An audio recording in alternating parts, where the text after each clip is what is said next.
Hello mga ka-online kita! Welcome and welcome back to my channel. Ako nga pala si Mau. And today nga pag-uusapan natin ng isang earning app na kung saan pwede tayong maglaro ng simpleng mga games at makakuha ng mga points. And itong mga points na to is pwede natin silang i-convert into real cash. Pero legit ba ito? Papaano kumita and sulit nga ba? Yan ang sasagutin natin sa video na to, kaya panoorin mo hanggang sa dulo para naman wala kang ma-miss. At bago ang lahat, quick disclaimer lang, this video is for informational and entertainment purposes only.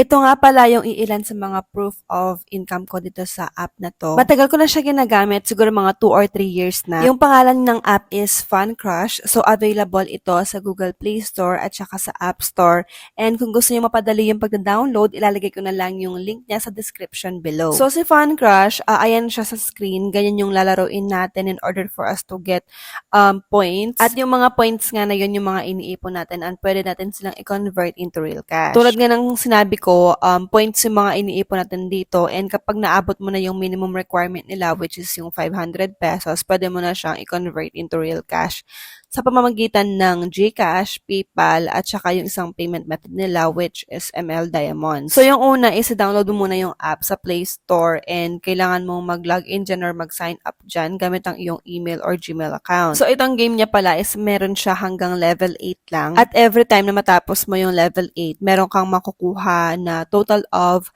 50 pesos. Tapos, meron din siyang bonus reward na 62 pesos, I think, kung di ako nagkakamali, kapag ka natapos mo yung level 8 nga niya. So, yung level 8, hanggang dun lang naman yung level na kailangan nating tapusin, and yun na yung pinakamataas na level. Nga pala, kung gusto mo ng extra points, pwede ka maglagay ng referral code kung meron kang kilala na gumagamit ng Fun Crush. Isa sa kagandahan sa Fun Crush is hindi mo kailangan gumastos para makapaglaro. So, tulad nga ng sabi ko nung una, libre lang siya, pero syempre may mga ads. Kasi doon sila kumikita bilang company. Kaya kung may lumalabas na ads sa gitna ng laro, wag mainis kasi doon galing yung reward points natin. Kapag pala nakaipon ka na ng sapat na points, pwede mo na i-convert yan sa cash. Halimbawa, yung 10 million points, yung equivalent niyan is 500 pesos na agad. At pwede mo yung ma-redeem sa GCash nga, sa PayPal, tsaka yung ML Diamonds. Kung naglalaro kayo ng ML, ayan, pwede kayong makapag-redeem ng mga diamonds dito. Bale, maglaro lang kayo dito sa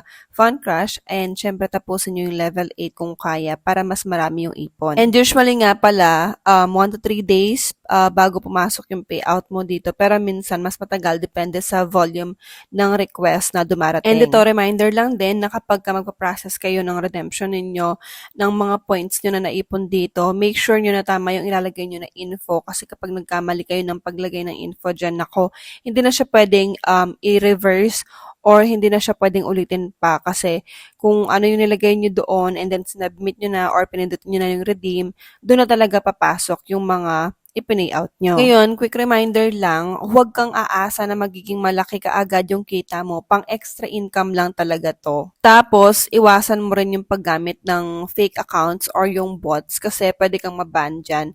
And yung mga naipon mo is hindi mo na pwedeng makuha. Tapos, huwag mo rin gawin yung ginagawa ng iba na nag-fake referral sila or nag-fake invite sila. Kasi yung ganyan, nadedetect yan ng system nila, and ayun nga. So, hindi mo makukuha yung mga points na naipon mo dyan, and mababan nga yung account mo. At syempre, laruin mo lang yung app kung meron kang mga free time, and don't treat it as a full-time job, kasi hindi mo siya pwedeng ipalit sa full-time job mo dahil hindi naman ganun kalaki talaga yung income dito. Pero syempre, kung naghahanap ka ng extra income lang, pandagdag sa kita, ganon, pambili ng merienda, pangkape, pwede mo siya i-consider, lalo na libre lang naman siyang gamitin. So, sagutin natin si Fun Crush kung legit nga ba siya, and the answer to that, based sa mga test ko at feedback ng mga users, oo, legit siya bilang reward-based gaming app. Pero tulad ng ibang earning app, hindi ito get-rich-quick scheme. And kung consistent ka lang maglaro, makakaipon ka ng maliit pero totoo at legal na reward. And ako nga, based nga sa aking experience, is matagal ko nang gamit itong app na to. And yes, meron talaga siyang payout. totoo siyang nagbabayad and hindi naman tayo maglalabas ng puhunan lang din dito kaya tsinatsaga ko siya.